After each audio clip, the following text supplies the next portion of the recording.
Muling bumisita si DBM Secretary Amenah Pangandaman sa Nueva Ecija kung saan dumalo siya sa Ride Festival ng CLSU. Binigyang diin niya sa kanyang talumpati ang kaugnayan sa pagitan ng festival at ang kanyang advokasya sa innovation, research and development at sustainability.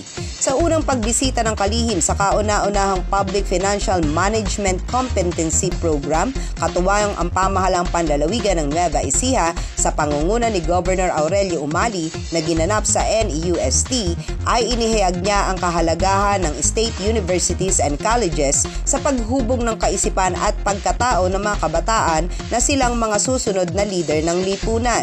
Kaya naman nagpondo ang Administrasyong Marcos ng higit 924 billion pesos para sa edukasyon sa susunod na taon.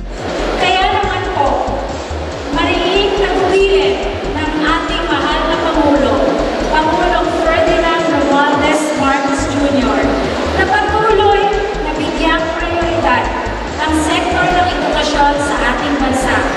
Thus, the PBBM administration, through the Department of Budget and Management, will not hold back on investing in education.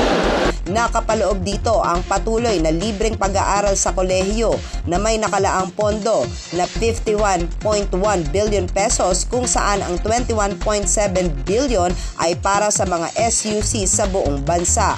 Maliban pa rito ang 3.4 billion pesos para sa infrastructure projects. I welcome the Maharlika Fund law that was being ushered in by our national leadership.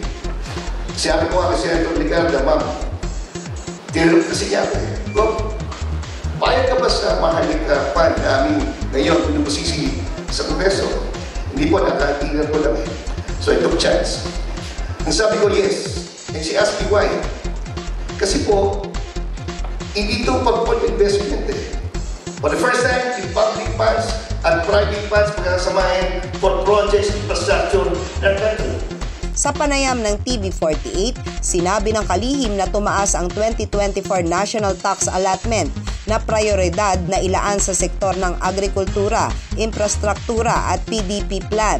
At dahil ang Nueva Ecija ay isang agricultural province, ay kabilang ito sa paglalaanan ng 6.2% na proposed national budget. Masaya ring ikinuwento ni Pangandaman na naging paborito niya ang mga produkto ng Philippine Carabao Center na nais niyang paunlarin upang matulungan ang mga co-ops at maliliit na nagtitinda. Ako po ang inyong kaibigan, Clarissa de Guzman, para sa Balitang Unang Sigaw.